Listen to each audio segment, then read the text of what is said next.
پڑوسی کی عزت. اب پڑوسیوں کے بارے میں ان حدیث سے ہمیں چند ان کے حقوق سمجھ آتے ہیں. ان حدیث میں ان کے حقوق بیان کیے گئے ہیں, ان کو ہم دیکھ لیتے ہیں. پڑوسی کی عزت کریں. جب آمنا سامنا ہو پہلے آپ سلام کریں. موقع ہو تو خیریت پوچھیں اور ادب و تہذیب سے گفتگو کریں. پڑوسی کی غمی اور خوشی میں شرکت کریں. جو کام پیش آئے اس میں ہاتھ بٹائیں, اس کی ہیلپ کریں, مدد کریں. اگر پڑوسی بیمار ہو جائے تو اس کی مزاج پرسی کریں. ضرورت پڑے تو ڈاکٹر یا حکیم کو بلائیں. پوری کوشش کے ساتھ علاج کرائیں. اگر پڑوسی کہیں باہر جائے تو اس کے گھر کا خیال رکھیں کہ کام کریں. بازار سے سودا سلف لا دیں. اگر قرض مانگے تو قرض دے دیں. کوئی اور مدد چاہے تو اس کی مدد کریں. آپ کے یہاں کوئی چیز آئے تو پڑوسی کے یہاں بھیجیں. پڑوسی کوئی چیز آپ کے یہاں بھیجے تو اس کی قدر کریں. آپ صلی اللہ علیہ وسلم نے فرمایا پڑوسی کے تحفے کو ہلکا مت سمجھو. اگر وہ بکری کا کھر بھی بھیجے تو اس کی قدر کریں. یعنی اگر وہ بکری کا کوئی پایا بھی بھیج دے تو اس کی قدر کرو. پڑوسی کے گھر میں نہ جھانکیں. اس طرح نہ کھڑے ہوں کہ پڑوسی کے گھر کی بے ادبی ہو, بے پردگی ہو. چھپ کر ان کی باتیں نہ سنیں. مکان بنائے تو اس بات کا خیال رکھیں کہ پڑوسی کے مکان کی ہوا نہ رکے. بغیر اجازت پڑوسی کی دیوار میں کیل نہ گاڑیں. اگر پڑوسی آپ کے مکان کی دیوار پر اپنے مکان کی کھڑی یا چھپر رکھنا چاہے تو اس کی اجازت دے دیں. یعنی مکان بناتے وقت کوئی دیوار وغیرہ کوئی ایسی چیز کوئی وہ رکھنا چاہتا ہے, کوئی ایسی ضرورت ہے کہ مکان بنانے کے دوران وہ چیز آپ کے گھر پہ رکھنا چاہتا ہے تو آپ کیا کریں, اس کی اجازت دے دیں. یہ کبھی نہ بھولیں کہ آپ صلی اللہ علیہ وسلم نے اچھے برے کی کسوٹی پڑوسیوں کو ٹھہرایا ہے. مطلب یہ کہ آپ صلی اللہ علیہ وسلم نے ارشاد فرمایا کہ اگر تمہارا پڑوسی تمہاری تعریف کرے تو تم اچھے انسان ہو. اگر پڑوسی تمہاری تعریف کرے تو تم واقعی اچھے ہو, اور اگر پڑوسی تم سے ناراض ہیں تو تم اچھے آدمی نہیں ہو. تو اس لیے پڑوسیوں کے حقوق کے بارے میں زیادہ سے زیادہ خیال رکھا جائے.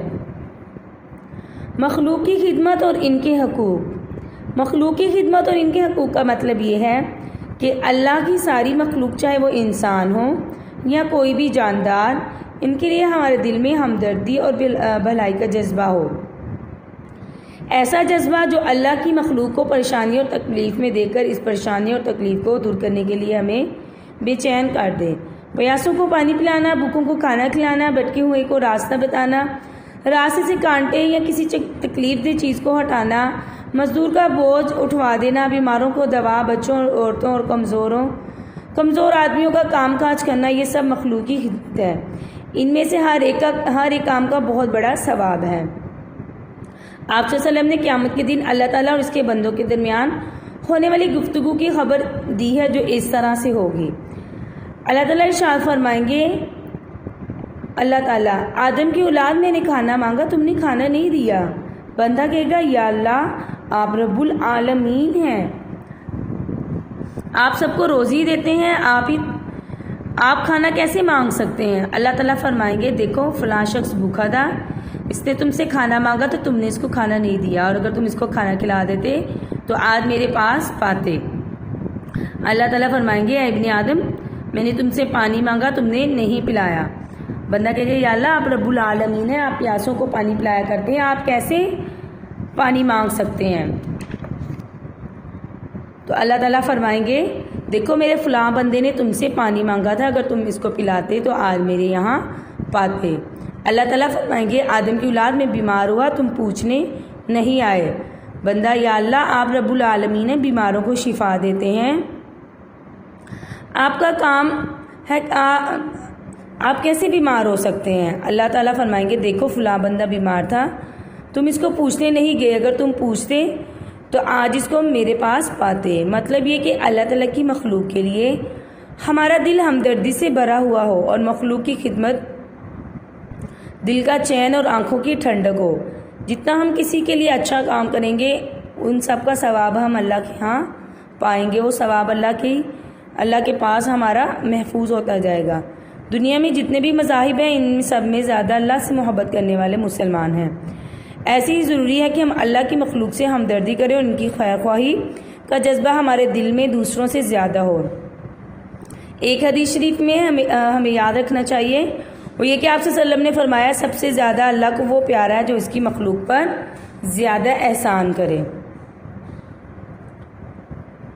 جانوروں کے ساتھ حسن سلوک۔ ایک انسان ہمارے مذہب میں جانوروں کے ساتھ بھی اچھا سلوک کرنے کی تلقین کی گئی۔ ایک مرتبہ آپ صلی اللہ علیہ وسلم ایک باغ میں تشریف لے گئے جہاں باغ میں ایک دبلا پتلا اونٹ تھا، پیٹ کمر سے لگا ہوا، آنکھیں اندر کو گئی ہوئی تھی۔ اس اونٹ نے آپ صلی اللہ علیہ وسلم کو دیکھا تو بدکنے یا بھاگنے کی بجائے آپ صلی اللہ علیہ وسلم رحمۃ العالمین کی طرف بڑھا اور آپ کے پاس پہنچ کر قدموں میں سر ڈال دیا۔ آپ صلی اللہ علیہ وسلم اس کی حالت زار دے کر بے چین ہو گئے۔ آپ صلی اللہ علیہ وسلم نے اونٹ کو چمکارا، اس کو پیار کیا، اس کے سر پر ہاتھ پھیرا اور اس کے مالک کو بلوا کر فرمایا اللہ سے ڈرو، ان بے زبانوں کو مت ستاؤ، اللہ نے تمہیں ان کا مالک بنایا ہے، ان کی جان کو جان سمجھو، قاعدے سے کام لو، ان پر اتنا بوجھ لا دو جتنا یہ آسانی سے اٹھا سکے، ان سے اتنا کام لو جس کو یہ کر سکے، اچھا کھلاؤ، اچھی ٹہل کرواؤ، اچھی طرح رکھو۔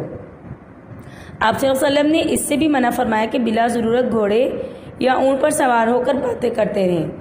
ارشاد فرمایا ان کی پیٹھوں کو منبر مت بناؤ، یعنی کام ختم ہو گیا ہے تو ان کی پیٹھ سے نیچے اتر آؤ، نیچے آ کر گفتگو کرو، یہ نہیں کہ ان کے اوپر بیٹھے بیٹھے ہی اپنی گفتگو جاری رکھو۔ آپ صلی اللہ علیہ وسلم کی ہدایت یہ تھی کہ جب منزل پر پہنچو تو پہلے سامان اتار لو، پھر نماز پڑھو، پہلے ان جانوروں کے چارے کا انتظام کرو، پھر خود کھانا کھاؤ۔ دیکھو اسلام نے کتنی پیاری تعلیمات ہمیں دی ہیں کہ ہر چیز میں اسلام کی تعلیم یہ ہے کہ ہر چیز اللہ کی تابع دار ہے، ہر چیز اللہ کے نام کی تسبیح پڑھتی ہے، لہٰذا نہ کسی کو ستاؤ، نہ کسی چیز سے بے موقع کام لو۔ جن جانوروں کو ذبح کرنے کی اجازت ہے وہ ستانے یا ذلیل کرنے کے لیے نہیں، بلکہ اس لیے کہ اللہ نے انسان کی غذا بنائی۔ بس غذا حاصل کرنے کے لیے جیسے تازہ پھلوں کو توڑا اور ترکاریوں کو توڑا جاتا ہے، اسی طرح جانوروں کو بھی ذبح کیا جاتا ہے، اور ذبح کرنے سے متعلق ہدایت ہے کہ اس طرح ذبح کرو کہ کم سے کم تکلیف ہو۔ اس بات کا ہمیشہ خیال رکھو کہ اللہ تعالیٰ رب العالمین ارحم الراحمین ہے، آپ صلی اللہ علیہ وسلم رحمۃ للعالمین ہے۔ بس جو مسلمان جو اللہ کا سچا ایماندار اور رسول صلی اللہ علیہ وسلم کا پیروکار ہو، اس کا فرض ہے کہ وہ بھی سراسر رحم کرے اور اللہ کی مخلوق کا ہمدرد ہو۔ اور ایک حدیث شریف کا مفہوم ہے جو رحم نہیں کرتا اس پر رحم نہیں کیا جائے گا، اس لیے دوسروں پر رحم کریں، دوسروں کے لیے آسانیاں پیدا کریں، دوسروں کی درد اور تکلیف محسوس کریں اور ان کے حل کی کوشش کریں۔ اگر نہیں کر سکتے تو کم از کم دوسرے کی تکلیف کا ذریعہ نہ بنیں۔ اللہ تعالیٰ ہمیں ان باتوں کو سمجھنے اور اس پر عمل کی توفیق عطا فرمائے۔ السلام علیکم، اللہ حافظ، فی امان اللہ۔